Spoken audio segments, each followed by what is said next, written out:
నమస్తే, welcome to signature studios. నేను మీ అనుష. ఈరోజు మనతో పాటు ఉన్నారు ప్రముఖ సీనియర్ అడ్వకేట్ ఎడ్విన్ క్యాదేసి గారు ఉన్నారు. మాట్లాడిద్దాం. హలో సార్, నమస్తే. హలో మా అనుష. సార్, రీసెంట్గా నేషనల్ కమిషన్ ఫర్ మెన్ ఈ బిల్ దేనికి, ఎవరికి అవసరం, దీనివల్ల నీడ్ ఏంటి sir? National Commission for Men 2025 private bill Ashok Kumar Mittal అని చెప్పేసి ఆమ్ ఆద్మీ పార్టీ ఎమ్మెల్యే తను ప్రవేశపెట్టాడు. It's a private bill. ఏంటంటే that is the most needed and need of the hour అమ్మ. అది ఏంటంటే అసలు ఒకరికి థాట్ వచ్చింది, లేకపోతే ఈ ప్రైవేట్ బిల్ని ఒకటి ఇంట్రడ్యూస్ చేయాలని చెప్పేసి ఒక ఐడియా వచ్చింది. అదే బెస్ట్ థింగ్ దీంట్లో.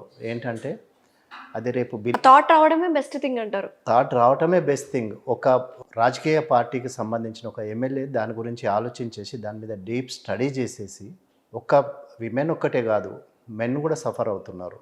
మెన్ కొరకు కూడా విమెన్ కమిషన్ ఎట్లయితుందో మెన్ కమిషన్ కూడా కావాలి అని దాని మీద చాలా స్టడీ చేసేసి, అంటే పొలిటికల్ పార్టీ, రూలింగ్ పార్టీ ఎప్పుడు కూడా మెన్ ఎప్పుడు ఇంకొక విక్టిమ్ లాగా ఎప్పుడు చూడలేదమ్మా. ఏంటంటే ఎంతసేపు లాస్ అనేవి ఎప్పుడు జెండర్ బయాస్ కానీ లేకపోతే జెండర్ ఈక్వల్ లేకుండా ఓన్లీ విమెన్ సపోర్ట్ చేసుకుంటూ వచ్చినాయి లాస్.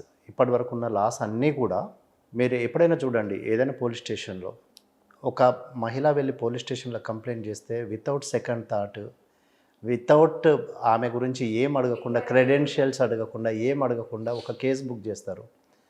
నాకు రీసెంట్గా నాకే జరిగిందమ్మా ఈ కేసు. ఏంటంటే ఒక అమ్మాయి వైజాగ్ నుంచి హస్బెండ్ ఉన్నాడు, ఒక కొడుకున్నాడు, ఇక్కడ ఒక వ్యక్తిని పరిచయం అయ్యేసి నేను మీ అమ్మని చూసుకోవడానికి వస్తా అని చెప్పేసి వచ్చేసి, ఆఖరికి నేను పెళ్లి చేసుకుంటా అని చెప్పేసి, పెళ్లి చేసుకున్నా అని చెప్పేసి ఫోటోగ్రాఫ్స్ రెడీ చేసేసి, పెళ్లి చేసుకున్నానని చెప్పి, అంటే పెళ్లి అవ్వలేదు. ఆ అమ్మాయికి ఆల్రెడీ హస్బెండ్ ఉన్నాడమ్మా. హస్బెండ్ ఉన్నాడు, ఒక 10 year old కొడుకున్నాడు. అక్కడ డైవర్స్ ఫైల్ కాలేదు, అక్కడ ఏమీ కాలేదు. ఇక్కడ వచ్చేసి మేడ్చల్ పోలీస్ స్టేషన్కి వెళ్ళేసి నేను పెళ్లి చేసుకున్నా అని చెప్పేసి ఫోటోగ్రాఫ్స్ పెట్టేసి కంప్లైంట్ చేస్తే పోలీస్ కంప్లైంట్ తీసుకొని ఇతని మీద ఎఫ్ఐఆర్ బుక్ చేశారమ్మా. అయ్యో. ఎఫ్ఐఆర్ బుక్ చేసినారు. తర్వాత అదే అమ్మాయి పోయి వాళ్ళ అత్తను హస్బెండ్ను కొట్టేసి, అత్త సీనియర్ సిటిజన్ అమ్మా, ఎల్డర్లీ ఉమెన్, కళ్ళల్లో కారం కొట్టింది, మోకాల్లో ఆపరేషన్ చేసుకుంటే మోకాళ్ళ మీద కర్రతోటి కొట్టింది. మెడికల్ సర్టిఫికేట్ తీసుకున్న తర్వాత కూడా వెళ్తే పోలీస్ స్టేషన్కి వెళ్తే కేసు బుక్ చేయలేదమ్మా. ఒక 1.5 month తర్వాత మేము కేసు బుక్ చేయమంటే మేము అప్పుడు కమిషనర్ దగ్గరికి, ఏసీపీ దగ్గరికి వెళ్ళిన తర్వాత కేసు బుక్ అయింది, ఎఫ్ఐఆర్ బుక్ అయింది. సో ఇట్లాంటి ఇది ఒకటే ఒక చిన్న ఎగ్జాంపుల్ అమ్మా ఇట్లాంటిది. ఇది ఏంటంటే మెన్ ఎంతోమంది సైలెంట్గా సఫర్ అవుతున్నారు. సైలెంట్గా they are going through so much of pain and suffering without expressing to everybody.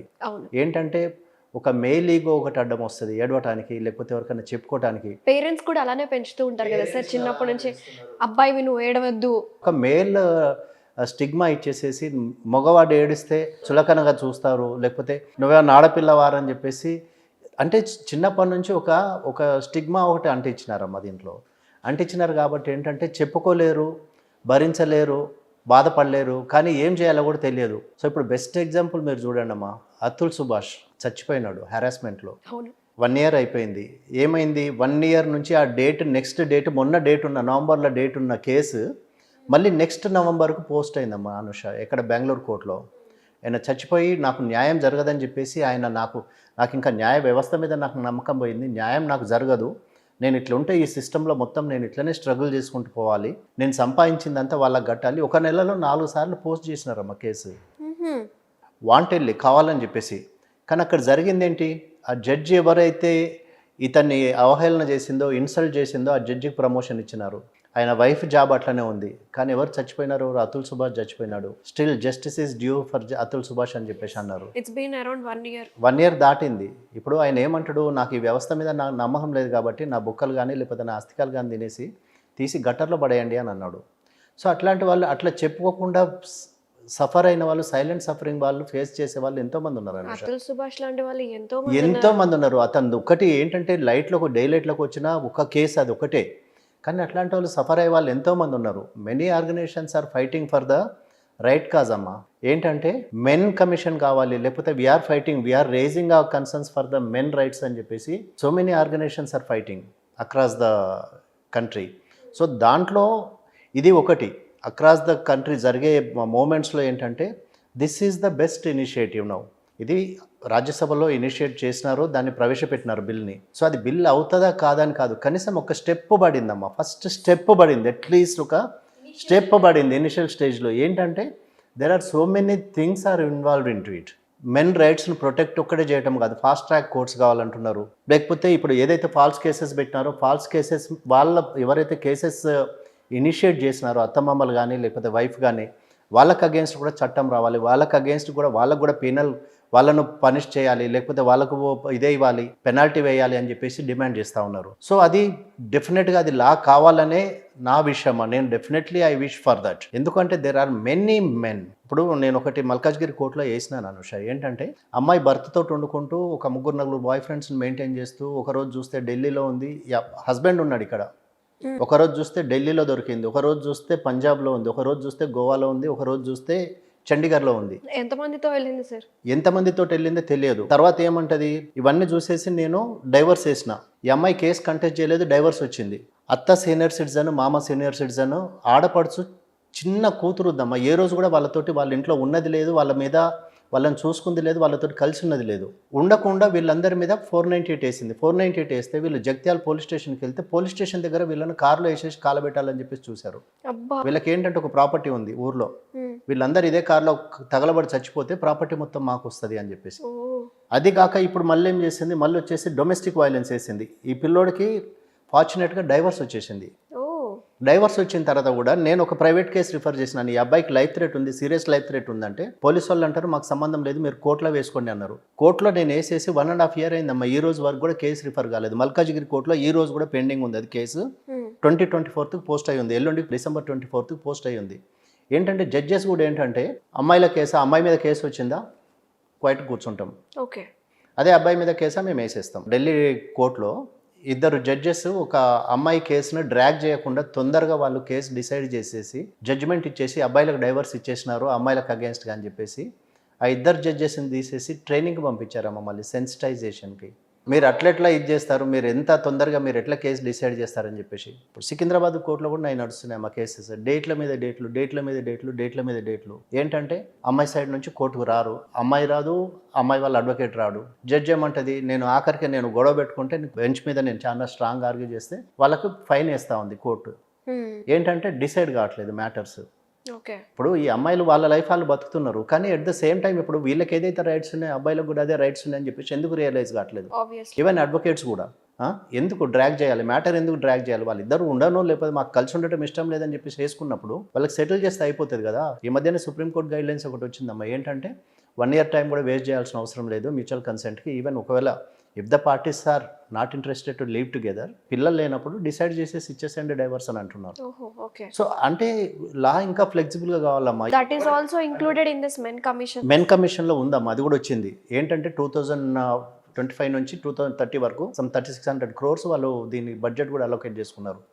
అంటే నాట్ ఓన్లీ ఇదొకటే కాదమ్మా, లీగల్ ఎయిడ్ ఒకటనే కాదు, మెంటల్ హెల్త్ కూడా చాలా ఇదవుతుంది కదా, అఫెక్ట్ అవుతుంది కదా అబ్బాయిలకి. ఇది ఒక్కటే కాదు, మెంటల్ హెల్త్ కూడా చాలా సఫర్ అవుతున్నారు, మెంటల్ స్ట్రెస్ తీసుకోలేకపోతున్నారు. ఎగ్జాక్ట్లీ, ఎంతమంది చనిపోవట్లేదు, ఎంతమంది చచ్చిపోతున్నారు, హార్ట్ అటాక్స్, సూసైడ్ చేసుకొని చచ్చిపోతున్నారు. ఫేవరిజం, ఒక సింపతి అనేది అమ్మాయిలకే ఉంటుంది, అబ్బాయిలకు ఉండట్లేదు. అబ్బాయిలకు ఉండట్లేదమ్మా, 101% that's true. Even being a girl నేను కూడా చెప్తాను సార్, జరుగుతుంది. కాబట్టి ఇప్పుడు మెనీ ఆర్గనైజేషన్స్ ఉన్నాయమ్మా. ఇప్పుడు ఇంతకుముందు ఏంటంటే భర్త బాధితుల సంఘాలు ఉండేవి, కానీ ఇప్పుడు ఏంటంటే భార్య బాధితుల సంఘాలు అని చెప్పేసి భార్యలతోటి బాధపడే వాళ్ళు సంఘాలు పెట్టుకుంటున్నారు, వాళ్ళ వాయిస్ రేజ్ చేస్తున్నారు. ఢిల్లీలో అతిథులు సుభాష్ చచ్చిపోయినప్పుడు ఒక పెద్ద ప్రొసెషన్ నడిచిందమ్మా. ఇప్పుడు వారణాసిలో నడిచింది, స్టార్ట్ అయింది, ఢిల్లీలో స్టార్ట్ అయింది. ఇప్పుడు మన ఇక్కడ ఆంధ్రలో ఎవరో ఒక ఆయన ఉన్నారు, ఒక అయినా ఇట్లనే విక్టిమ్, ఆయన ఒక సంఘం స్టార్ట్ చేసినాడు, భార్య బాధితుల సంఘం అని చెప్పేసి క్యాలెండర్ లేచి పంపిస్తూ ఉంటాడు. సో ఏంటంటే మెన్ కూడా రేజ్ చేస్తున్నారమ్మా వాళ్ళ వాయిస్. ఇప్పుడు ఏదైతే బిల్లు ప్రవేశపెట్టారో, బిల్ పాస్ అయితే, బిల్ ఫామ్ వస్తే ఇది చాలా వరకు మెన్కి హెల్ప్ చేస్తుందమ్మా. ఇది మెన్కి చాలా అంటే చాలా ప్రొటెక్టివ్. అంటే ఎంతవరకు అది యూజ్ అవుతుంది లేకపోతే ఏం జరుగుతుంది అని కాదు, కనీసం మరే మేము చెప్పుకోవడానికి మాకు ఒక ఇది ఉంది, ప్లేస్ ఆఫ్ మేము అంటే మా ప్రాబ్లమ్ని అడ్రస్ చేసే ఒక మాకు ప్లేస్ దొరికింది అని చెప్పేసి కొంత అష్యూరెన్స్ అని వస్తుంది కదమ్మా. ఇప్పుడు అది ఇమ్మీడియట్గా కాకపోవచ్చు, లేకపోతే అది ఎంత టైం తీసుకుంటారనేది తెలియదు, కనీసం ఒక ఫస్ట్ స్టెప్ పడింది కాబట్టి we should be happy for that. కొంతమంది బాధితులు మీతో మాట్లాడుకున్నప్పుడు చాలా సాటిస్ఫైయింగ్గా ఫీల్ అవుతారా సార్? సాటిస్ఫైయింగ్ అంటే ఇప్పుడు ఎంతసేపు కూడా అడ్వకేట్లు అయినా ఏమైనా కూడా, ఇప్పుడు నేను ఒక కేసు చూస్తున్నామ్మా, ఏమంటాడంటే ఒక పెద్ద మనిషిని దించారు దీంట్లోకి. ఆయన ఏమంటాడంటే నీది తప్పేరా బై, నువ్వెవరు పెద్ద మనిషి, నువ్వు ఎట్లా జడ్జి చేస్తావు? నువ్వు తప్పు చేసింది రైట్ చేసింది అని కాదు కదా. ఇప్పుడు ఎవరికైనా కూడా షూ బయట అవుతుందంటే షూ ఎక్కడ కరుస్తుంది అనేది షూ వేసుకున్నోడికి తెలుస్తుంది కదా. మన ఎగ్జాక్ట్లీ. ప్రాబ్లం ఏంటంటే ఇప్పుడు మీరు ఫేస్ చేసినప్పుడే మీకు తెలుస్తుంది. మీ ప్లేస్లో నన్ను నేను పెట్టుకొని ఆలోచిస్తేనే మీ ప్రాబ్లం ఇన్డెప్త్ ఎంత ఉంది, లేకపోతే ఎంత సివియర్గా నడుస్తుంది అనేది ఆలోచిస్తారు. కానీ నేను ఎంతసేపు నా పాయింట్ ఆఫ్ వ్యూలో, లేకపోతే నేను ఇప్పుడు మీరు బాధపడుతున్నారు కానీ మీ బాధను నేను అనుభవించినట్టు ఫీల్ అయితేనే నేను మీ గురించి ఆలోచించగలను. అవును. కానీ అది చేయట్లేదు కదా. ఇప్పుడు ఒక మనిషి తప్పు చేసిందంటే 100 రీజన్స్ ఉంటాయమ్మా దాంట్లో, ఒకటే రీజన్ కాదు కదా, 100 రీజన్స్ ఉంటాయి ఎందుకు చేసినాడు అనేది. ఆ పాయింట్లో ఆలోచించాలి. కానీ ఇప్పుడు నువ్వు పోయి ఇంకొక ఆమెతో అఫేర్ పెట్టుకున్నావు, ఇంకొక ఆమెతో ఉంటున్నావు అని అంటున్నారు, కరెక్టే. కానీ ఏంటి, depriving of marital life, depriving of conjugal life, sexual లైఫ్ను డిప్రైవ్ చేసినా కూడా దాన్ని క్రూయాలిటీ అంటారు. మరి అదొక గ్రౌండ్ ఫర్ డివోర్స్ అని చెప్పేసి దాని గురించి ఎందుకు మాట్లాడరు? ఓకే. ఇప్పుడు ఆ గ్రౌండ్ తీసుకొని డ్రైవర్స్ ఫైల్ చేసినప్పుడు మ్యారిటల్ లైఫ్ని డిప్రైవ్ చేసినా, డినై చేసినా కూడా, కాంజుగల్ లైఫ్ను నువ్వు కాదన్నా కూడా, అతను వేరే అమ్మాయితో అఫైర్ పెట్టుకున్నప్పుడు నువ్వు తప్పు చేసినావు అంటున్నారు. కానీ మరి ఈ అమ్మాయిని ఎందుకు క్వశ్చన్ చేయట్లేదు? అమ్మాయిని కూడా క్వశ్చన్ చేయాలి కదా. నువ్వు చేసేది తప్పు అని చెప్పేసి ఆమె కూడా ఎవరో ఒకరు చెప్పాలి కదా. అంటే నువ్వేం చేసినా అంటే తాను చేస్తే రైట్, నేను చేస్తే తప్పు అనేది కాదు కదమ్మా. ఇప్పుడు అసలు విమెన్ కమిషన్కి సిగ్నిఫికెన్స్ ఏంటి సార్? ఇది కూడా ఎప్పుడో వచ్చింది కదా విమెన్ కమిషన్ కూడా. విమెన్ కమిషన్ ఉంది అమ్మ, వాళ్ళకున్న ప్రాబ్లమ్స్ను అడ్రస్ చేయమని, లేకపోతే విమెన్ కమిషన్ ఇప్పుడు ఒకటమ్మా, విమెన్ కమిషన్ అయినా మెన్ కమిషన్ అయినా కూడా పొలిటికల్ ప్రెషర్ లేకుండా ఇండిపెండెంట్గా వాళ్ళు యాక్ట్ చేయగలిగితే, ఇండిపెండెంట్గా డెసిషన్స్ తీసుకోగలిగితే ఇట్స్ నథింగ్ లైక్. కానీ ఏంటంటే ప్రతి ఒక్క దాంట్లో పొలిటికల్ ఫోర్స్ దిగిపోయి, లేకపోతే మ్యాన్ పవర్, మజిల్ పవర్ దిగిపోయి, ఎప్పుడైతే దాంట్లో ఫైనాన్షియల్ ఇన్వాల్వ్మెంట్ స్టార్ట్ అయిద్దో ఇంకా దానికి అంత ఎఫెక్టివ్ ఏముండదు అనూష. అక్కడ ఏంటంటే ఎవరో ఒకళ్ళు చెప్తారు, ఏదో పొలిటికల్ పార్టీ అఫిలియేట్ అయిన వాళ్ళే వస్తారు దాంట్లోకి, మా ఎమ్మెల్యే కూతురు లేకపోతే మా ఎమ్మెల్యే కొడుకు అని చెప్పేసి చెప్తారు. అంతే నేరుగారిపోద్ది అక్కడే. అంటే ఏదో జరుగుతుంది, గొప్ప మేలు జరుగుతుంది అని కాదు. కనీసం అంటే మా వాయిస్ వినటానికి ఒకళ్ళు ఉన్నారు, లేకపోతే దేర్ ఈస్ సంబడి, లేకపోతే ఆ టైంలో ఇప్పుడు సూసైడ్ చేసుకోవటానికి దానికి గంటలు ప్లానింగ్ ఏముండదు. మా ఫ్రాక్షన్ ఆఫ్ అ సెకండ్, ఒక సెకండ్లో తీసుకునే డెసిషన్ అంతే. ఇంకా దేని గురించి ఇప్పుడు అతుల్ సుభాష్ అంటే ఒక 24 పేజెస్ లెటర్ రాసినాడు. కానీ అంత ప్లానింగ్ చేసేవాళ్ళు ఏంటి, నా ప్రాబ్లంకి ఇంకా సొల్యూషన్ లేదు, ద ఎండ్. అంటే సైకలాజికల్ స్టేట్ కూడా సమ్ డిఫరెంట్ ట్రాన్స్ లో ఆ ఉంటుంది. టైంలో వాళ్ళకు వినేవాళ్ళు కావాలమ్మా. కానీ ఎవరు వింటారు చెప్పండి? ఇంట్లో తల్లిదండ్రులు వినరు, ఇంట్లో ఫ్రెండ్స్కి చెప్పుకోలేరు పోయి. అయితేనేమో డ్రగ్ అడిక్ట్ కావాలి, లిక్కర్ అడిక్ట్ కావాలి, లేకపోతేనేమో ఇంకా సూసైడ్ చేసుకోవాలా. అంటే కాన్వర్ట్ సిచ్యుయేషన్లో మాకు ఇంకా వేరే సోర్స్ లేదు, లేకపోతే చెప్పుకోవడానికి మాకు మార్గం లేదు అని చెప్పేసి ఒక డిప్రెషన్లోకి వెళ్ళిపోయి సూసైడల్ రేట్ పెరుగుతూ ఉంది, మెంటల్ డిస్టర్బ్ అవుతున్నారు, వర్క్ ప్లేస్లో వాళ్ళకు వర్క్లో కూడా ఎక్కువ ఎఫిషియెంట్గా రిజల్ట్స్ ఇవ్వలేకపోతున్నారు. సో ఇన్ని రీజన్స్ ఉన్నాయమ్మా. ఇప్పుడు కౌన్సిలింగ్ అంటున్నారు, మీడియేషన్ అంటున్నారు, ఇవన్నీ వస్తాయి దాంట్లో. వస్తే ఒకవేళ ఇది పాస్ అవ్వడం అంటూ జరిగితే ఇప్పుడు ఏంటంటే అమ్మా, పొలిటికల్ ఇన్వాల్వ్మెంట్ ఒకటి, పొలిటికల్ ఈగో అంటే మేము రూలింగ్ పార్టీ వాళ్ళం, మేము చేయకుండా వేరే వాళ్ళు చేస్తే ఆ పార్టీకి మన క్రెడిట్ వస్తుంది, ఆ పార్టీకి వాళ్ళకి మెరిట్ వస్తుంది, లేకపోతే వాళ్ళకి అడ్వాంటేజ్ వస్తుంది అని చెప్పేసి అట్లా తీసుకునే వాళ్ళు కూడా ఉంటారు కదా. అంటే పాజిటివ్ కన్నా నెగటివ్గా ఆలోచించే ఛాన్స్ ఎక్కువ ఉన్నాయి అనుష దీంట్లో. అవును. సో దాని గురించి మరి involvement of political parties the కూడా ఒక మేజర్ దీనికి అంటే సెట్ బ్యాక్ అయ్యే ఛాన్స్ ఉందమ్మా. అది అంటే ఎంతవరకు దాన్ని అప్రూవ్ చేస్తారు, లేకపోతే ఎంతవరకు అది పాస్ అయ్యి బయటకు వస్తుందో బిల్లు లాగా అనేది తెలియదు. కానీ I wish that it should come అమ్మా. వస్తే మాత్రం చాలా మంచిది. ఎందుకంటే కనీసం ఒక చెప్పుకోవటానికి, ఎక్స్ప్రెస్ చేసుకోవటానికి కనీసం ఒక ప్లాట్ఫామ్ దొరుకుతుందని అనుకుంటున్నాను నేను. ఇంకోటి సార్, పుట్టింటి ఆస్తులు ఆడపిల్లలకి అసలు వాటా ఉంటుందా ఉండదా? ఇప్పుడున్న లాస్ ప్రకారం అయితే అందరికీ ఈక్వల్గానే వస్తుందమ్మా. ఏంటంటే ఫాదర్ దగ్గర నుంచి వచ్చిన ఆస్తిని ఎట్లయినా బై డిఫాల్ట్ ఇద్దరికి ఈక్వల్గా రావాలి. కానీ తాతల తండ్రుల ఆస్తుల్లో ఏంటంటే దాంట్లో కూడా ఈక్వల్గా ఇస్తున్నారు. తాతల తండ్రులు, ఫోర్ ఫాదర్స్ యాన్సెస్ట్రల్ ప్రాపర్టీలో కూడా ఈక్వల్ రైట్స్ వస్తున్నాయి. బట్ ఇక్కడ ఏంటంటమ్మా, దానికి ఇప్పుడు యాన్సెస్ట్రల్ ప్రాపర్టీని దాన్ని ఎస్టాబ్లిష్ చేసుకోవాలి, ప్రూవ్ చేయాలి. సో ప్రూవింగ్లోనే పోతుంది అదంతా. ఇంకొకటి, మనకున్న ఒక సిస్టమ్ జ్యుడిషియరీ ఒకటే, కానీ అది ఎంతకాలం తీసుకుంటుందో. ఇప్పుడు ఒక సామెత ఉందమ్మా, ఏంటంటే కోర్టు ఎక్కినోడు ఒకటే, కొండ ఎక్కినోడు ఒకటే అని. ఒక సివిల్ కేసు కోర్టుకి వెళ్తే అది ఎన్ని సంవత్సరాలు నడుస్తుంది అనేది తెలియదు, డ్రాగ్ అవుతూ ఉంటుంది. Justice delayed, justice denied. So ఏంటంటే ఇప్పుడు కోర్ట్ ఆఫ్ లాకి వెళ్తే అక్కడ మాకు ఏం వస్తుంది అనే ఒక నిరాశ అనేది ఒకటి నడుస్తుందమ్మా. పెండెన్సీ ఆఫ్ కేసెస్ విపరీతంగా పెరిగిపోతూ ఉన్నాయి. ఇప్పుడు ఇట్లా చూసుకున్నట్టయితే మనం ఇప్పుడు అదే పాయింట్ మీద మాట్లాడితే ఏంటంటే, అంటే సివిల్ గురించి కాదు, నేను మ్యాట్రిమోనియల్ గురించి చెప్తున్నాను. నేను ఇన్ అ మంత్ హైదరాబాద్లో 250 కేసెస్ బుక్ అవుతున్నాయి అటు matrimonial cases, divorce cases in a month హైదరాబాద్లో. ఇంకా మొన్న ఏదో ఒక దీంట్లో చూశాను, న్యూస్లో చూశాను, రీసెంట్లో నార్త్లో చూస్తే ఏంటంటే విత్ ఇన్ 6 monthsలో 1500 కేసెస్ బుక్ అయినాయట. ఓ అంటే ఏమవుతుందంటే అనుష, అంటే ఢిల్లీలో కంటే మన హైదరాబాద్లోనే ఎక్కువ అవుతుంది. హైదరాబాద్లో ఎక్కువ అవుతున్నాయి. ఏంటంటే ఇంతకుముందు కలిసి ఉండాలి అని చెప్పేసి కాంప్రమైజ్ అయ్యేవాళ్ళు అనుష. ఇప్పుడు ఏంటంటే ఒక 10 years 15 years రిలేషన్షిప్ కంటిన్యూ అయ్యేసరికి ఇద్దరు కలిసి ఉండటం బోర్ కొట్టినట్టు అనిపిస్తుంది ఇద్దరికి. Plus out side the relationship, out side the marriage, extra extra మ్యాటల్ affairs కానీ ఆ అట్రాక్షన్ ఎక్కువైపోతుంది అనుష. అక్కడ ఏంటంటే పాత భర్త ఎప్పుడు వాడు అదే బోర్ కొట్టినట్టు ఉంటుంది, పాత భార్య ఎప్పుడు అదే బోర్ కొట్టినట్టు ఉంటుంది, అదే నైటీలో తిరగటము, లేకపోతే అదే బాముడానో లేకపోతే టీ షర్ట్ వేసుకొని తిరగటము, బోర్ కొట్టేసి so outside the marriage వెతుక్కుందాం హ్యాపీనెస్. అక్కడ బోర్ కొట్టేసింది భార్యకు కానీ భర్తకు కానీ. సో ఒక బయటికి వెళ్ళటానికి ఒక సోర్స్ ఉంది నీకేంటి, ఆఫీసులో ఎవరొకళ్ళు కొద్దిగా మంచిగా మాట్లాడతారు, అబ్బాయి అమ్మాయి కానీ, లేకపోతే పొరుగింటి పుల్లకూర. The other side of the river is always green. ఏంటంటే ఇప్పుడు ఇది దాటి బయటకు వెళ్తే అటంతా పచ్చానే కనపడుతుంది, అక్కడ పోయి చూస్తే అక్కడ కూడా అట్లే ఉంటుంది. కానీ ఏంటంటే అది ఒక భ్రమ అంతే. ఆ భ్రమలో బ్రతుకుతూ ఉంటాం. అరే వీడి దగ్గర లేనిది వాడి దగ్గర ఉంది, లేకపోతే ఈమె దగ్గర లేనిది ఆమె దగ్గర ఉంటుంది, కొత్తొక వింత పాతొక రోత, అది జరుగుతూ ఉంటుంది. సో ఏంటంటే ఈ ఎక్స్ట్రా మ్యారిటల్ అఫైర్స్ కానీ ఇవన్నీ వీటిలలో వచ్చేసరికి ఉండని భర్త కూడా ఉంటాడు, లేకపోతే భార్య కూడా ఉంటుంది, అది కూడా నడిచిన రోజులు నడిపిద్దాం అంటే ఇంకా కామన్ అయిపోయిందమ్మా. ఇంతకుముందు ఏంటంటే ఒక తప్పులాగా చూసేది ఎక్స్ట్రా మ్యారిటల్ అఫైర్ కానీ, లేకపోతే ఎక్స్ట్రా మ్యారిటల్ రిలేషన్షిప్స్ కానీ, లేకపోతే ఇవన్నీ. హైదరాబాద్ నెంబర్ 1 ప్లేస్లోకి వస్తుంది. వర్క్ కల్చర్లో కానీ, లేకపోతే వర్క్ రిలేషన్షిప్స్లో కానీ, ఆఫీస్ కల్చర్లో ఈ ఎక్స్ట్రా మ్యారిటల్ అఫైర్స్ అనేవి డబుల్ ఇదైపోతా ఉన్నాయి. సమాజంలో 10 లేకపోతే సో అండ్ సో హైదరాబాద్లోనే టాప్ ఆల్ ఇండియా ర్యాంకర్స్ లాగా ఉన్నారు అనుకుంటే ఎక్కువ అవుతుందంటే we have to be proud. But extra marital affairs పెరుగుతున్నాయి అంటే నంబర్ ఆఫ్ డైవర్స్ ఎట్లయితే పెరుగుతున్నాయో ఎందుకు ఉండాలి?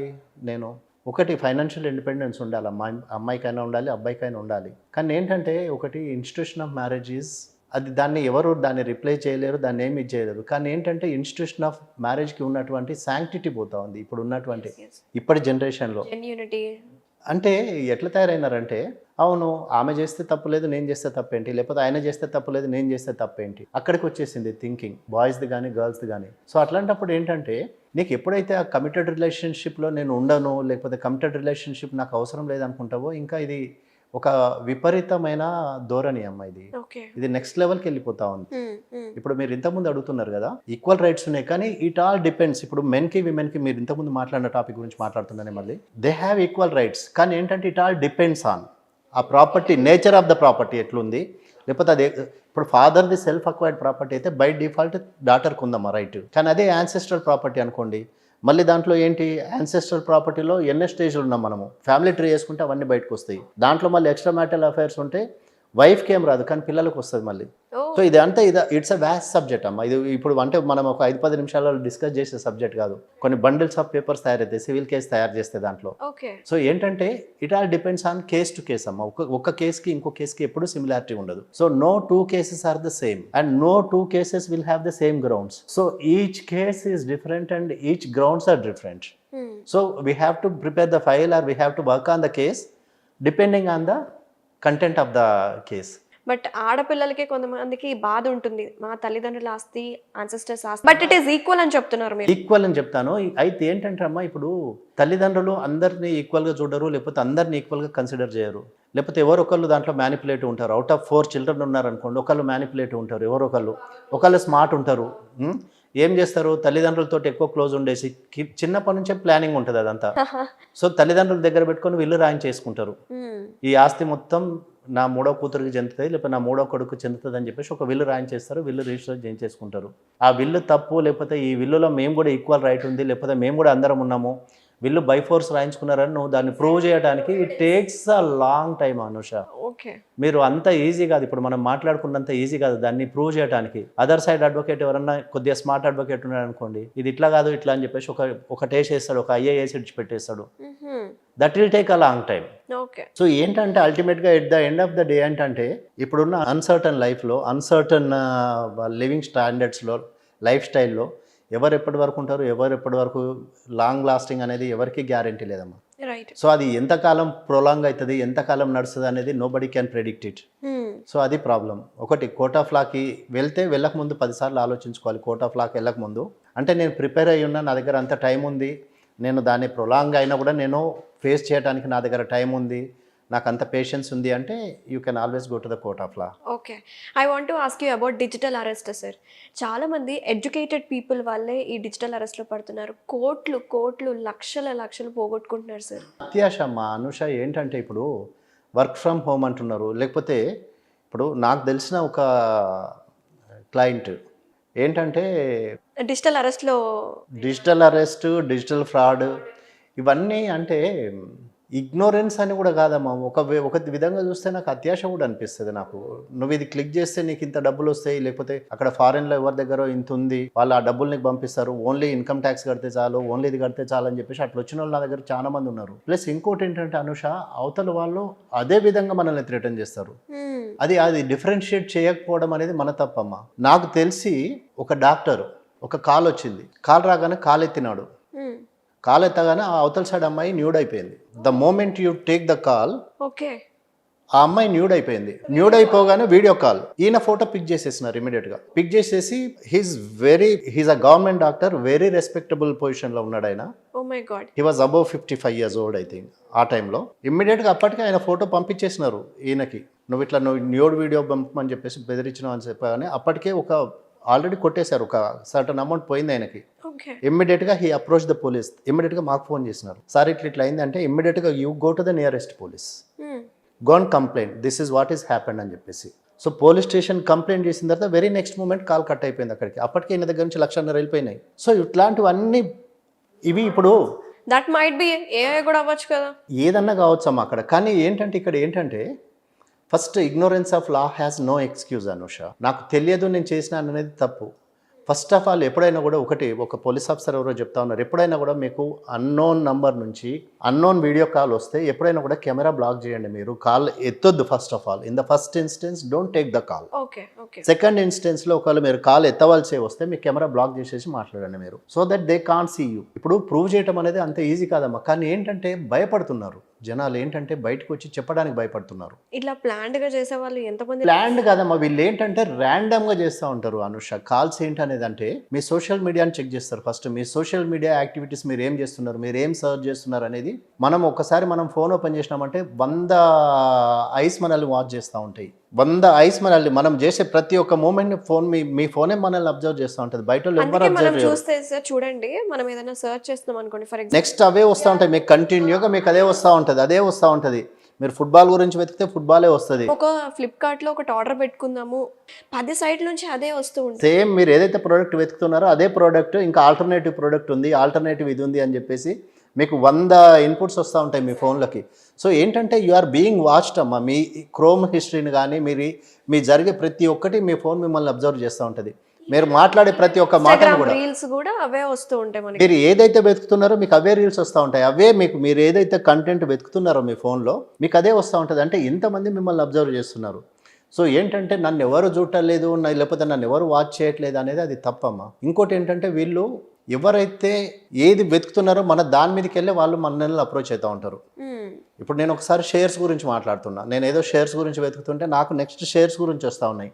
అట్లనే ఆ షేర్స్ గురించి ఇంట్రడ్యూస్ చేసుకుంటూ ఒక 10 ఫ్రెండ్ రిక్వెస్ట్లు వచ్చినాయమ్మా నాకు. అంటే ఎంత మనల్ని వాచ్ చేస్తున్నారు.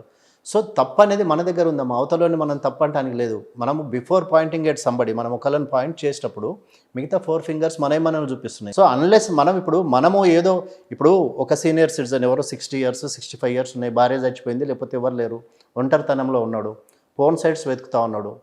సో మనల్ని వాచ్ చేసే వాళ్ళు చాలామంది ఉన్నారు. సో ఏంటంటే ఆయనకు ఫోన్ సైట్స్ నుంచే కాల్స్ వస్తాయి, ఫోన్ సైట్స్ నుంచే ఆయనకు ఫోటోగ్రాఫ్స్ వస్తూ ఉంటాయి. సో అది మనము ఇప్పుడు అవతలను పాయింట్అవుట్ చేయటం కాదమ్మా, మనము how good we are controlling our self. ఇప్పుడు కొన్నిసార్లు ఇప్పుడు డిజిటల్ అరెస్ట్ అన్నారు కదా, డిజిటల్ అరెస్ట్ ఎట్లా జరుగుతూ ఉన్నాయి? మీరు ఫోన్ వీడియో కాల్ ఎత్తగానే మీకు అవతల సైడ్ పోలీస్ ఆఫీసర్ కనపడతాడు. పోలీస్ అనేసరికి జనరల్గా మన మైండ్ సెట్ ఏంటంటే ఒక మైండ్లో ఒక ఫియర్ అనేది ఉంటుంది. ఆ ఫియర్ తోటి ఏంటంటే ఓహో పోలీస్ ఆఫీసర్ నిజంగానే కాల్ చేసిండు కావచ్చు అని. సో అట్లాంటప్పుడు ఏంటంటే మనం భయపడిపోతాము. మనం చేసినామా చేయలేదని కాదు, ఓకే ఎవరో చేసి ఉండొచ్చు అందుకే నాకు కాల్ చేస్తున్నాడు, నీ డీటెయిల్స్ మొత్తం కరెక్ట్ చెప్తారమ్మా వాళ్ళు. మీకు ఎవరైతే కాల్ చేస్తున్నారో ఈ డిజిటల్ అరెస్ట్ అని చెప్పేసి కానీ లేకపోతే డిజిటల్ ఇది కానీ థ్రెట్ కానీ చేసే వాళ్ళు ఏంటంటే, ఇప్పుడు మీరున్నారనుకోండి, అనుష నా కూతురు లేకపోతే అనుష ఫాదర్ నేనంటే అనుష డీటెయిల్స్ మొత్తం 100% కరెక్ట్ చెప్తారమ్మా, ఇంక్లూడింగ్ మీ ఆధార్ కార్డ్తో సహా చెప్తారు. ఓకే. ఓకే. ఇట్లా సిగ్నేచర్ స్టూడియోలో పనిచేస్తుంది, ఫలానా యాంకర్ తాను ఇంతకుముందు ఫలానా స్టూడియోలో పనిచేసింది, తన బ్యాక్గ్రౌండ్ ఇది, తనని ఇక్కడ అరెస్ట్ చేసినాము, తను ఇక్కడ ఉంది, ఈ ఫ్రాడ్లో దొరికింది. ఇప్పుడు అన్ఎక్స్పెక్టెడ్గా కోఇన్సిడెంటల్గా మీరు ఎయిర్పోర్ట్లో ఉన్నారమ్మా, అప్పుడు ఆ టైంకి తను డ్రగ్స్ తీసుకొని వస్తుంది లేకపోతే కొకైన్ తీసుకొని వస్తుంది అని అంటారు.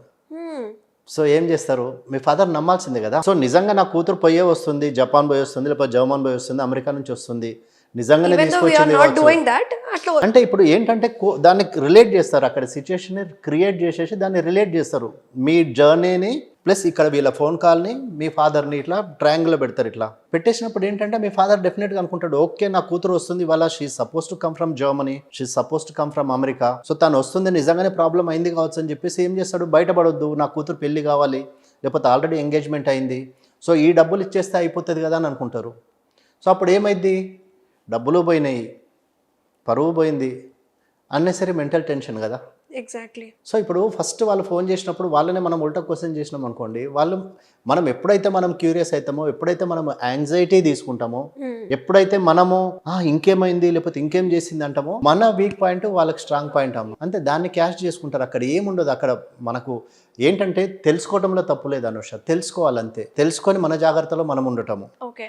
అలాగే సోషల్ మీడియా ఎక్కువైపోతుంది సార్, అందరికీ యాక్సెస్ ఉంటుంది, ఫోన్ అనేది చిన్నపిల్లవాడి చేతిలో. Anusha, India is in the top list అమ్మా, ఏది మన సోషల్ మీడియా యూసేజ్లో కానీ నెట్ యూసేజ్లో కానీ ఇండియా ఇప్పుడు టాప్లో ఉంది. టాప్లో ఉందంటే టాప్లో ఉంది, ఇంకా అసలు ఇండియా బీట్ చేసి ఇంకెక్కడికి వెళ్తుందో కూడా తెలియదు అసలు. అంటే అంత ఈజీ యాక్సెస్ అయిపోయిందమ్మా, ఈజీ యాక్సెస్ అయిపోయింది, easy to right to comment అన్నట్టు ఎవరిని పడితే వాళ్ళని తిట్టడం, అబ్యూజివ్ లాంగ్వేజ్ ఎక్కువ. చాలా తప్పమ్మా, చాలా అంటే చాలా తప్పు. ఎవ్వరికి ఇప్పుడు నీకు నీ రైట్ ఉంది, నువ్వు పోస్ట్ చేసుకునే రైట్ నీకుంది, కానీ వాళ్ళను అబ్యూజివ్ లాంగ్వేజ్, వల్గర్ లాంగ్వేజ్ మాట్లాడటము. రీసెంట్గా ఒక ఫోక్ సింగర్ కూడా జరిగింది కదా, తన అబ్యూజివ్ లాంగ్వేజ్ చేస్తే తను కంప్లైంట్ చేసింది, అతన్ని ఎవరైతే ఆ కామెంట్స్ పెట్టినాడో తన్ని తీసుకొచ్చి అరెస్ట్ చేసినారో, తర్వాత ఎక్స్క్యూజ్ అడుగుతున్నారు.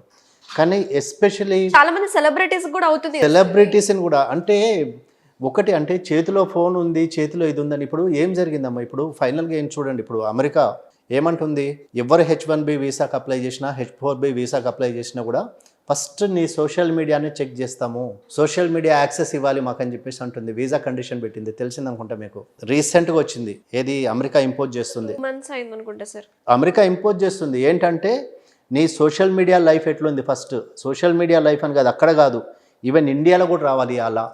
ఏంటంటే before going in for a proposal are before going for a job interview నీ సోషల్ మీడియా లైఫ్ ఎట్లుంది, అసలు అది మోర్ ఇంపార్టెంట్ అయిపోయింది. రీసెంట్గా నేను అంటే మేము ఒక కేస్ స్టడీ విన్నాము. అమ్మాయి వాళ్ళ పేరెంట్స్ వచ్చేసి అబ్బాయి క్రెడిట్ కార్డ్ డీటెయిల్స్, అబ్బాయి డెబిట్ కార్డ్ డీటెయిల్స్, అబ్బాయి సోషల్ మీడియా అకౌంట్ మొత్తం డీటెయిల్స్ అడిగినారు. ఏంటంటే ఫస్ట్ ఇవన్నీ చెక్ చేసుకొని ఇవన్నీ కరెక్ట్ ఉంటేనే మా అమ్మాయిని మా ప్రపోజల్ మేము యాక్సెప్ట్ చేస్తామని చెప్పేసి.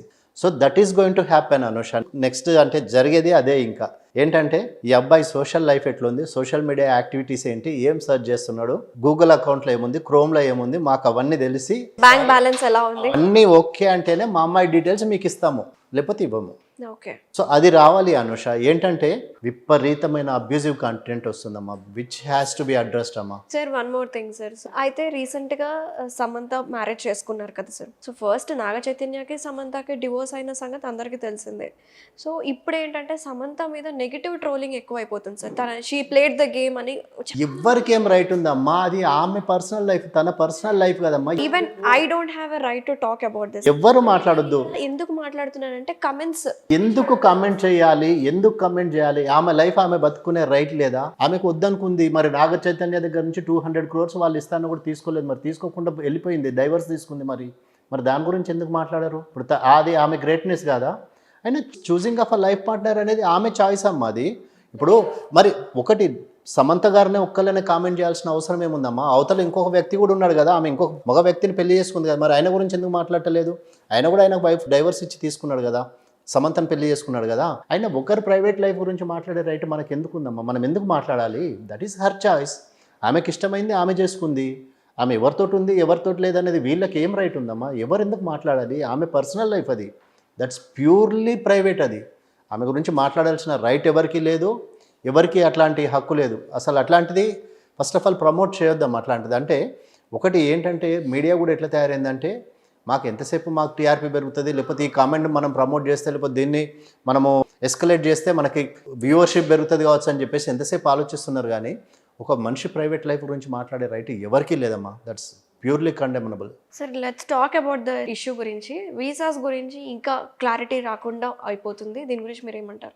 ఒకటమ్మా, ఏంటంటే మనోళ్ళకు బేసిక్ సివిక్ సెన్స్ లేదమ్మా. I agree. Basic civic sense ఏంటంటే ఇప్పుడు ఇక్కడ చేసినట్టు పోయి నేను అక్కడ చేస్తా అంటే ఎందుకైద్దమ్మా? ఎక్కడ పడితే అక్కడ రోడ్ల మీద కార్లు ఆపేసేసి, రోడ్ల మీద బండ్లు ఇడిచిపెట్టి, రోడ్ల మీద తాగి తందనాలు ఆడి,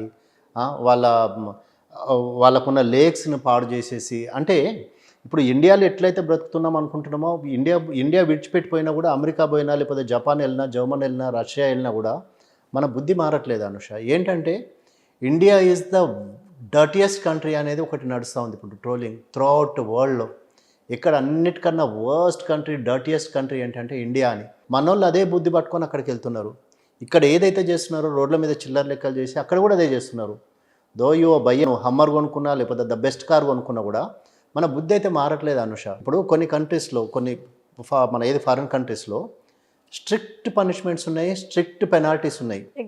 మనము ఇప్పుడు రోడ్డు మీద ఉంచితే మనకు ఫైన్, రోడ్డు మీద డస్ట్ పడేస్తే ఫైన్, రోడ్డు మీద న్యూసెన్స్ చేస్తే ఫైన్. మరి ఇప్పుడు మన ఇండియా ఏంటంటే, ఇండియా ఎవ్రీబడీస్ ఇది ఏంటంటే, నేను రోడ్డు మీద ఏదన్నా చేయొచ్చు, రోడ్డు మీద తాగొచ్చు, ఉంచవచ్చు, పాన్ గుట్కా రోడ్డు మీద వస్తూ ఉంటామా. ఎంత బాధ అనిపిస్తుంది అంటే కార్లో నుంచి తీసి తూ అని ఉంచుతారు రోడ్డు మీద. అది ఒక కమర్షియల్ బిల్డింగ్ అనమాట. ఒక వర్క్ మీద వెళ్తే ఆ గోడల నిండా అవే ఉన్నాయి అసలు. ఇప్పుడు ఎందుకమ్మా వచ్చేటప్పుడు కూడా నేను చూసుకుంటూ వచ్చిన మొత్తం ఒక పిల్లర్ నిండా మొత్తం ఉంచడానికి. అంటే ఫస్ట్ ఆఫ్ ఆల్ మరి గవర్నమెంట్ ఇప్పుడు దాంతో రైల్వే వాళ్ళు మొన్న చెప్తా ఉన్నారమ్మా, per year railway coaches clean చేయడానికి 3500 crores అవుతుందటమ్మా. రైల్వే కోచెస్ క్లీన్ చేయడానికి పడ్డది ఇదంతా తుడవడానికి. ఎందుకు మరి అట్లాంటివి ఎందుకు బ్యాన్ చేయరు? పోనీ దాని మీద స్ట్రిక్ట్గా ఎందుకు ఎన్ఫోర్స్ చేయరు? దాంతో ఇప్పుడు నువ్వు ఇక్కడ ఇదే చేసినావు, ఇండియాలో ఉన్నంత కాలం అది చేసినావు. పోనీ ఫారిన్ పోయి ఏమైనా మార్చుకున్నావా? ఏం మార్చుకోలేదు. నీ లైఫ్ స్టైల్ మారలేదు, లైఫ్ మారలేదు, నీ లివింగ్ స్టాండర్డ్స్ మారలేదు. నేను ఇక్కడ ఎట్లా చేసినావు అక్కడ అట్లే చేసినా అంటున్నావు. ఇప్పుడు వాళ్ళు ఏమంటున్నారు, ఒకటి వాళ్ళు H1B వీసా కానీ, లేకపోతే వాళ్ళ వీసా ఫీజు పెంచేసి ఇవన్నీ చేయటంలో ఏంటంటే, ఒకటి ఇండియన్స్ ఎంట్రీని రిస్ట్రిక్ట్ చేయాలి మన కంట్రీకి. వీళ్ళు వచ్చేసి ఏంటంటే సార్ ఇప్పుడు భయపడుతున్నారు సార్. యుఎస్లో ఉన్న వాళ్ళు ఇండియాకి రావాలంటే వణుకుతున్నారు. యుఎస్లో ఉన్న వాళ్ళైనా ఏ కంట్రీ అయినా అమ్మా, ఇండియా మీద బ్యాన్ ఇంపోజ్ చేయడానికి కండిషన్ ఒకటి ఏంటంటే, మనకు బేసిక్ మినిమం కామన్ సెన్స్ లేదు. నేను అవుట్ అండ్ అవుట్గా చెప్తానమ్మా, no hesitation. Basic common sense అంటే బేసిక్ కామన్ సెన్స్ లేదు అనుష. నేను రోజు ఇక్కడ నుంచి నేను డైలీ గచ్చిబౌలి నేను ట్రావెల్ చేస్తూ ఉంటాను సికింద్రాబాద్ నుంచి ఎవ్రీడే. రోడ్డు మీద ఇట్లా థూ అని ఉంచితే దాంట్లోకి వెళ్ళి కారు టైర్ తీసుకుపోవడానికి కూడా నాకు బాధ అనిపిస్తుంది అమ్మా. ఇట్లా అంటే ఇంకా కాన్వర్ట్ సిచ్యుయేషన్లో ఏంటి అనేది అర్థం కాదు. ఇప్పుడు మనోళ్ళు ఏంటి, ఇండియా నుంచి మన దగ్గర నుంచి ప్రతి సంవత్సరం ఎంత బ్రెయిన్ డ్రైన్ జరుగుతుందంటే అంత డ్రైన్ జరుగుతుందమ్మా. ఏంటంటే ఇండియన్ లైఫ్ స్టాండర్డ్స్ కానీ, లేకపోతే ఇండియాలో లివింగ్ కండిషన్స్ బాగాలేవు, లేకపోతే పొలిటికల్ సినారియో బాగలేదు, లేకపోతే బెటర్ లైఫ్ కోసం అని చెప్పేసి ఇండియా విడిచిపెట్టి వెళ్ళిపోతున్నారు. ఇప్పుడు one of the cricket star అమ్మ విడిచిపెట్టి లండన్లో బతుకుతున్నాడు. ఎవరు? కోహ్లీ. విడిచిపెట్టేసి వెళ్ళిపోయాడు మొత్తం ఇండియా సిటిజన్షిప్ వదులుకొని. ఎందుకు? అక్కడ పోతే బెటర్ లైఫ్ ఉందని చెప్పేసి, బెటర్ లివింగ్ స్టాండర్డ్స్, పొల్యూషన్ తక్కువ అని చెప్పేసి. చూడండి పొల్యూషన్ ఢిల్లీలో చూడండి, ఇప్పుడు సేమ్ కండిషన్ హైదరాబాద్లో జరుగుతుందట. Same Hyderabad, Bengaluru, Delhi highly polluted. ఎందుకు? ఇంకోటి ఏంటంటే సార్, సర్వేలో ఒకటి నేను చదివాను అనమాట. బెంగళూరు అండ్ హైదరాబాద్లో ప్రతి ఒక్క పర్సన్కి ఇంట్లో 2-3 కార్స్ ఉంటాయి సార్. ఆన్ యావరేజ్ 2 కార్స్ ఉంటున్నాయంట. ఒకటి, everybody wants to have their own house.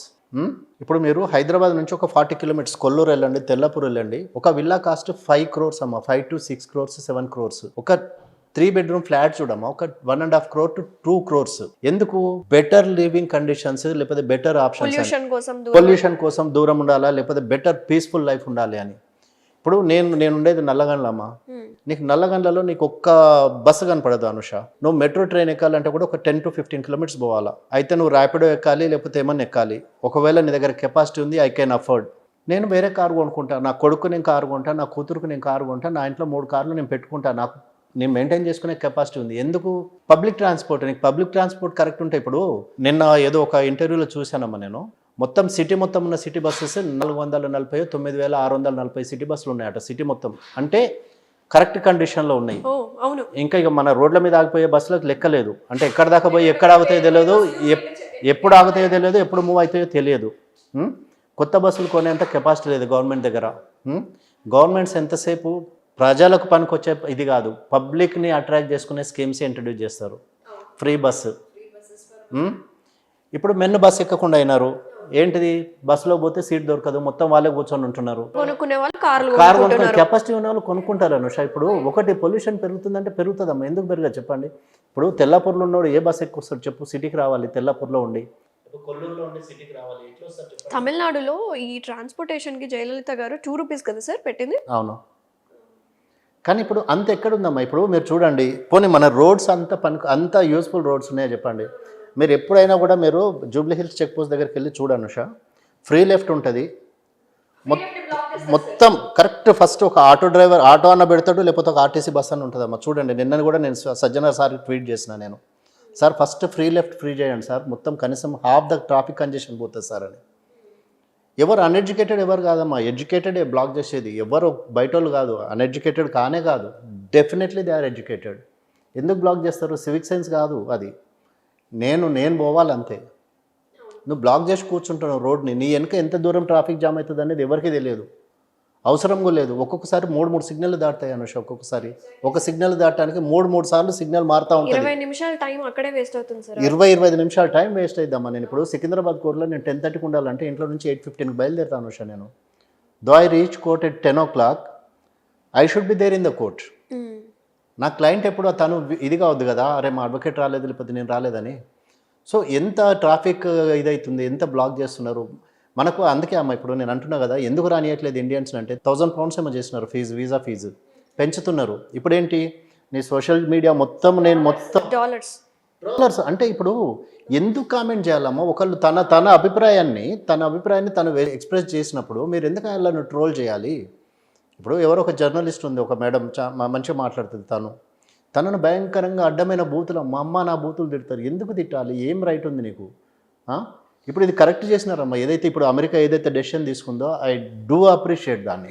ఒకటి అక్కడే కాదు, ఈవెన్ మన దగ్గర కూడా రావాలి ఆ రూల్. నువ్వు ఇట్లా ట్రోల్ చేసినా, లేకపోతే నీకు ఇంతకుముందు పోలీస్ కేసులు ఉన్నా, లేకపోతే కన్విక్షన్ పడ్డా, డ్రంక్ అండ్ డ్రైవ్లో దొరికినా కూడా మేము వీసా ఇవ్వమని అంటున్నారు. మంచిగా అయింది, చాలా బాగా జరిగింది. ఏంటంటే ఇట్లాంటి స్ట్రిక్ట్ లాస్, స్ట్రింజెంట్ లాస్ ఉండి సీరియస్గా దాన్ని కన్సిడర్ చేస్తే తప్ప మనకు బుద్ధి రాదమ్మా.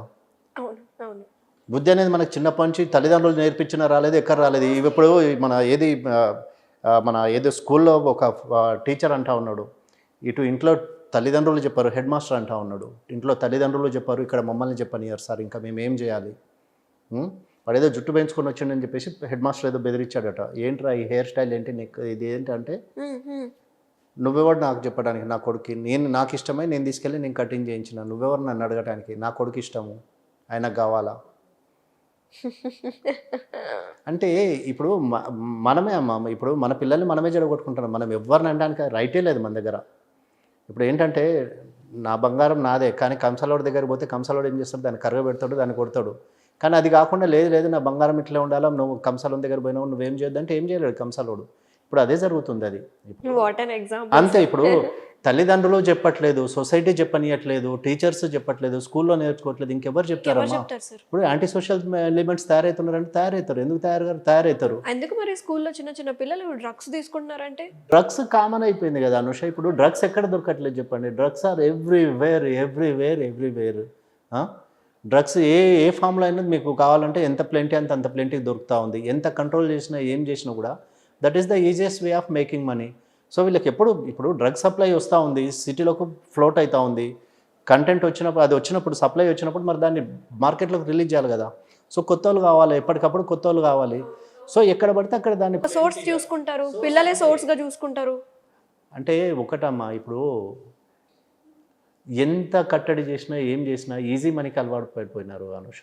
ఈజీ మనీ కావాలా? సాయంత్రం అయ్యేసరికి ఏంటంటే హయ్యెస్ట్ సేల్స్ ఆఫ్ లిక్కర్ అమ్మ, highest sales of liquor. Telangana ఇట్లా టాప్లో దూసుకొని పోతా ఉంది. ఏంటంటే వాడు ఏం చేసినా ఏం చేయకపోయినా సాయంత్రం అయ్యేసరికి మందయ్యాలి. సంతోషం వచ్చినా బాధ వచ్చినా అంటారు. సంతోషం వచ్చినా బాధ వచ్చినా ఏదని కాదు. మీరు చూడండి, ఇప్పుడు పోయేటప్పుడు చూసుకుంటూ వెళ్తూ ఉంటాను నేను. ఒక వైన్ షాప్ ఉంది, పొద్దున్న 10కి కూర్చొని ఉంటారు. ఇంకా మీరు మన నైబరింగ్ స్టేట్కి వెళ్తే అక్కడైతే 8 o'clock. ఒకవేళ వైన్ షాప్ ఓపెన్ లేకపోతే వెనుక కూడా మీకు సప్లై చేసే ఛాన్స్ ఉంది, ప్రొవిజన్ ఉంది. సో అంటే మన ప్రభుత్వాల లేకపోతే మనమా అన్నది కాదు, మనం ఆలోచించుకోవాలి అనుష. ఏంటంటే హైయెస్ట్ రెవెన్యూ కదా మా దీంట్లో వచ్చేది, హైయెస్ట్ రెవెన్యూ వస్తుంది. ఇప్పుడు ఇంతకుముందే సివిక్ సెన్స్ లాగా మాట్లాడుకున్నప్పుడు గుట్కా బ్యాన్ చేసిన అంటున్నారు. ఎక్కడ దొరకదు చెప్పండి మీకు గుట్కా?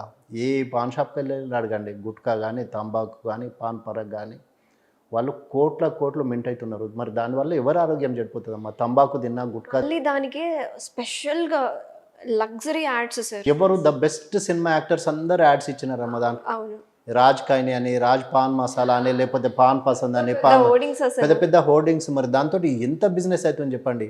ఇప్పుడు అది నేను తింటా 1 ఫైవ్ నాకు క్యాన్సర్ వస్తుంది. ఎవరు వస్తారు చెప్పండి? ఏ హీరో అని వస్తాడా, లేకపోతే ఎవరన్నా వచ్చి నీకు రూపాయి ఇస్తారా? వాళ్ళు అసలు ఏం తీసుకోరు అట్లా. ఎవ్వరు అంటే ఎవరికి అయిద్దమ్మా? ఇప్పుడు at the end of the days smoking cigarette is injurious to health అని చెప్పేసి దాని మీద రాసి ఉంటాడు. మనమే వెళ్ళి కొనుక్కుంటాము, మనమే లిక్కర్ కూడా ఆరోగ్యానికి హానికరం అని అంటారు, కానీ మనమే వెళ్ళి కొనుక్కుంటాము. అదే మరి పాలేమో తీసుకొచ్చి ఇంటి దగ్గర వేస్తాడు, లిక్కరేమో మనం వెళ్ళి కొనుక్కొని మనమే తెచ్చుకొని తాగుతాము. నువ్వు అన్ని చోట్లలో పోయి బార్గెన్ చేస్తావు, కానీ లిక్కర్ షాప్కి వెళ్ళి బార్గెన్ చేయవు. చిన్న కూరగాయల షాప్ దగ్గర కూరగాయల షాప్ దగ్గరికి వెళ్ళి వాళ్ళు 10 రూపాయలు అంటే 5 రూపాయలకి ఇస్తామని అక్కడ బార్గెన్ చేస్తాం. మరి లిక్కర్ షాప్కి వెళ్ళి ఎందుకు బార్గెన్ చేయరు? అంటే అంత నీడ్. సో ఎవరినంటామమ్మా? అది సెల్ఫ్ కంట్రోల్ మనమే చేసుకోవాలి తప్ప మనం ఎవరిని బ్లేమ్ చేసేది ఏం లేదు ఇక్కడ. మనం ఎవరిని అంటానికి కూడా మనకు రైట్ లేదు. సార్ ఇంకోటి సార్, హెచ్ఐవి కేసెస్ పెరుగుతున్నాయి సార్ మన ఇండియాలో. మంచి టాపిక్ అమ్మా. ఎస్, దాదాపు 3783 హెచ్ఐవి కేసెస్ నమోదయ్యాయి. ఎక్కడ గురించి మాట్లాడుతున్నారు? ఏ స్టేట్ గురించి మాట్లాడుతున్నారు? సార్ బీహార్లో హెచ్ఐవి కేసెస్ పెరుగుతున్నాయి సార్. దాదాపు 3783 కేసులు నమోదయ్యాయి. అండ్ ఈవెన్ చిల్డ్రన్స్ కూడా 400+ చిల్డ్రన్స్ కూడా ఎఫెక్ట్ అయ్యారు. అనుష, ఇది ఒక్క రాజస్థాన్, గుజరాత్, బీహార్ అని కాదమ్మా, ఇట్స్ ఎవ్రీవేర్. హైదరాబాద్ 2nd ప్లేస్లో ఉంది తెలుసా మరి ఆఫీస్ హెచ్ఐవిలో. పులిరాజాకు ఎయిడ్స్ వస్తుందా అని చెప్పేసి ఒక క్యాప్షన్ వచ్చింది. ఒక ఫేమస్ న్యూస్ ఛానల్లో దీన్ని ఒక 1 మంత్ క్రితం పబ్లిష్ చేసింది. నేను ఒకరోజు స్టేటస్లో కూడా పెట్టుకున్నాను. నేను హైదరాబాద్ ఈజ్ 2nd టాప్ లిస్ట్లో ఉంది ఆఫీస్ రొమాన్స్లో, హెచ్ఐవిలో, ఎస్పెషలీ హెచ్ఐవిలో. సో ఎవరి గురించి మాట్లాడదని చెప్పండి. ఇప్పుడు ఇదేంటంటే అన్సేఫ్ బ్లడ్ ట్రాన్స్ఫ్యూజన్, లేకపోతే అన్సేఫ్ బ్లడ్, ఇది కాదు. It's nothing but purely it's unsafe sex. Okay, preventive measures తీసుకోకుండా మల్టిపుల్ పార్ట్నర్స్ తోటి, లేకపోతే మల్టిపుల్ పార్ట్నర్స్ని చేంజ్ చేసుకుంటూ. కానీ ఇది ఎంత బ్యాడ్ రిజల్ట్ ఉంటుంది అంటే అనుష, ఇప్పుడు ఒక పెళ్లిగాని అమ్మాయి ఉంది. అమ్మాయికి లేకపోతే అబ్బాయికి అన్సేఫ్ సెక్స్ ద్వారా హెచ్ఐవి వస్తే ఏంటంటే అది స్లోగా చంపేస్తుందమ్మా. హెచ్ఐవి ట్రీట్మెంట్ ఉంది, క్యూర్ ఉంది, కానీ ఎందుకు అంటే అంత నెసిటీ ఉందా? 400 పిల్లలు ఎందుకు ఎఫెక్ట్ అయ్యారు? అది మైట్ బి ఇంజెక్షన్స్ అని ఒక్కటే కాదు, బ్లడ్ ట్రాన్స్ఫ్యూషన్స్ అయి ఉండొచ్చు కదా. బ్లడ్ ట్రాన్స్ఫ్యూజన్ సరే అమ్మా, అన్సేఫ్గా బ్లడ్ ట్రాన్స్ఫ్యూజ్ చేసినారు, కానీ అది ఎవరి డ్యూటీ అమ్మా? గవర్నమెంట్ డ్యూటీ కదా. ఇప్పుడు ఈ మధ్య నేను ఒక హాస్పిటల్లో చూసినాను, నేను గవర్నమెంట్ హాస్పిటల్లో ఏదో వేరే పని మీద వెళ్ళినాను. అక్కడ ఏంటంటే కనీసం అంటే ఇంజెక్షన్ చేస్తే కనీసం ఇట్లా ఒక కాటన్ పీస్ కూడా పెట్టట్లేదు, అంటే కాటన్ పీస్ కూడా యూజ్ చేయట్లేదు. అంటే I don't even know whether it's అంటే అదే ఇంజెక్షన్ని దాన్ని కంటిన్యూగా వాడుతున్నారా, లేకపోతే ఇంజెక్షన్ చేంజ్ చేస్తున్నారా అనేది కూడా తెలియదు. గవర్నమెంట్ హాస్పిటల్ అమ్మ, ఇది government hospital, main area hospital, government hospital. అట్లా రోజు ఒక 100 మంది 150 మంది వస్తే దాంట్లో ఎంతమందికి చేంజ్ చేస్తున్నారు? ఆ నర్స్ కానీ ఆ ఉన్న సూపరింటెండెంట్ కానీ ఎంత రూడ్గా మాట్లాడుతున్నారంటే, నీకు ఇంజెక్షన్ ఇచ్చుడే ఎక్కువ, నువ్వు కాటన్ పెట్టమంటావా లేకపోతే ఇంజెక్షన్ మార్చమంటావా అని చెప్పేసి మాట్లాడుతున్నారు. సో అట్లాంటి సిచ్యువేషన్లో ఎవరు క్వశ్చన్ చేస్తారు చెప్పండి? ఇప్పుడు మీకు స్టాక్ వస్తుందో రాదో మనకు తెలియదు. అదేదో గణేష్ మూవీలో చూపిస్తాడు కదా సార్. అదే అమ్మా, ఇప్పుడు అట్లనే జరుగుతుంది కదా. ఇప్పుడు మనము తెలియక కాదు, రేబీస్ ఇంజెక్షన్ వేసుకోవాలంటే you have to take in the government hospital only. So government హాస్పిటల్కే వెళ్ళాలి. అక్కడ ఏమవుతుంది నీకు ఏం తెలుసు చెప్పు? ఇప్పుడు బీహార్ లిటరసీ రేట్ తక్కువ, ఎవరు క్వశ్చన్ చేస్తారు చెప్పండి? సో మరి అట్లాంటి సిచ్యుయేషన్లో ఇప్పుడు తల్లిదండ్రులకు తెలియదు ఇంజెక్షన్ మార్చాలి అని. ఎవరైతే పిల్లోడు ఇంజెక్షన్ తీసుకుంటున్నో వాడికి తెలియదు. అన్సేఫ్ సెక్స్ అని అక్కడ మాట్లాడలేము మనం, కానీ అన్సేఫ్ బ్లడ్ ట్రాన్స్ఫ్యూజన్ కానీ లేకపోతే ఇంజెక్షన్స్ కానీ అయి ఉండొచ్చు. That could be a reason. కానీ ఇప్పుడు ఎంతమంది అఫెక్ట్ అయినారు దాంతో? అది మరి దానికి ఎవరు ఆన్సర్ చెప్తారమ్మా? Who's responsible here? It's the responsibility of the government కదా. మరి ఇప్పుడు గవర్నమెంట్ ప్రొవైడ్ చేసిందా లేకపోతే చేయలేదా, లేకపోతే ఆ స్టాక్ మొత్తం తీసుకెళ్ళి వీళ్ళు బయట అమ్ముకున్నారా అనేది కూడా తెలియదు. ఏమవుతుందనేది తెలియదు. ఈ మధ్య రీసెంట్గా ఒక ఇంటర్వ్యూలో చూసినాను, ఒక కర్ణాటక ఎమ్మెల్యే అంటా ఉన్నాడు, నేను పోయి గవర్నమెంట్ ఆఫీసర్స్ తోటి పని చేయించుకోవాలంటే నేను కూడా లంచం ఇవ్వాలి అని చెప్పేసి ఒక ఇంటర్వ్యూ వచ్చింది రీసెంట్గా. సో కరప్షన్ ఎంత ఉందమ్మా ఇప్పుడు. వచ్చిన స్టాక్ వచ్చినట్టు తీసుకెళ్ళి అమ్ముకుంటే ఎక్కడుంటాయి చెప్పండి ఇంజెక్షన్స్. అవును అవును ఒక ఇంజెక్షన్ ఉంటే చాలు ఎంతమందికి అన్న వేయొచ్చు అనే యాటిట్యూడ్ ఉన్నప్పుడు ఏం చేస్తాం చెప్పండి. అంటే నీ మోరల్ రెస్పాన్సిబిలిటీ కానీ మోరల్ కాన్షియన్స్ కానీ నీకు అది అట్లాంటిది అది తప్పు అని చెప్పేసి నీకు చెప్తే నువ్వు దాన్ని ఒప్పుకునే స్థాయిలో ఉన్నావా? లేవు కదా. నేను చేసేది రైట్ అనుకున్నప్పుడు మరి ఎట్లయిద్దమ్మా? Is it right or wrong? ఇప్పుడు అంతమంది పిల్లల భవిష్యత్తు ఇప్పుడు వాళ్ళకి కనీసం అది తెలుసో తెలియదో కూడా తెలియదు. ఇప్పుడు ఈ పిల్లలు వెళ్ళేసి ఎవరినో పెళ్లి చేసుకుంటారు, లేకపోతే తెలియకుండా వాళ్ళ బాడీలో అది పెరుగుతూనే ఉంటుంది. అది తర్వాత వీళ్ళు తీసుకెళ్ళి ఎవరికో బ్లడ్ ఇస్తుండొచ్చు. అట్లా ఎంతమందికి అది ట్రాన్స్ఫ్యూజ్ అవుతుంది? మరి ఎంతమందికి అది దాన్ని ట్రాన్స్ఫర్ చేస్తున్నాం మనము? Is it good? ఇప్పుడు సరే బీహార్లో అంటే అది జరిగిందమ్మా, మరి ఇక్కడ మన దగ్గర ఏం జరుగుతుంది? ఇప్పుడు అందరు సాఫ్ట్వేర్ ఇంజనీర్సే, అందరూ క్వాలిఫైడ్, అందరూ ఎడ్యుకేటెడే కదా. మరి ఇక్కడ ఎందుకు వస్తుంది? మన దగ్గర ఎందుకు వస్తుంది? అన్సేఫ్ సెక్స్ కదా ప్యూర్లీ. ఇప్పుడు అక్కడైతే blood donation camps, blood transfusion, blood ఇది కాదు కదా. అవన్నీ మనకి క్లియర్గా ఉన్నాయి, డేటా అంతా క్లియర్గా ఉన్నాయి కాబట్టి. సో అంటే ఒకటమ్మా, నేను అంటే ఎవరైనా విక్టిమ్ అయ్యే వరకు కూడా తెలియదమ్మా. అంటే నాకు వస్తుందని అనుకుంటారు కానీ ఎవరు nobody's immune or nobody's above any. ఎవరికైనా రావచ్చు, ఏదైనా జరగవచ్చు. సో అట్లాంటప్పుడు నాకు జరుగుతుందా లేకపోతే నేను ఇంత పెద్ద ఇది నాకు వస్తుందా అనుకోవడం తప్పు. ఎవరికైనా రావచ్చు, ఏదైనా జరగవచ్చు. సో మన జాగ్రత్తలో మనం ఉండాలి అంతే తప్ప మనం we cannot blame the society, we cannot blame the system, we cannot blame anybody. ఇప్పుడు తెలియకుండా పోయి పార్ట్నర్కి ఇంకో వ్యక్తికి కూడా అంటిస్తున్నాం కదా మనము. మనకు తెలియకుండానే పోయి వేరే వ్యక్తికి కూడా మనం దాన్ని ట్రాన్స్ఫర్ చేస్తున్నాం కదా. సెక్షువల్లీ ట్రాన్స్మిటెడ్ డిసీజెస్ ఇప్పుడు ఇన్నోసెంట్గా వైఫ్ ఉన్నా హస్బెండ్ ఉన్నా వాళ్ళకు కూడా వచ్చేస్తుంది కదా. విచ్ ఈజ్ రాంగ్ అమ్మా. Nice sir, thank you so much. చాలా విషయాలు మనం డిస్కస్ చేసుకున్నాము, మన ఇండియా గురించి మాట్లాడుకున్నాము. అండ్ ఫస్ట్ మనం ఎక్కడ మెన్ కమిషన్ గురించి మొదలెట్టుకొని ప్రజెంట్ హెచ్ఐవి దాకా మాట్లాడేసుకున్నాం sir. Thank you so much for coming. నమస్తే. వెల్కమ్ అమ్మా.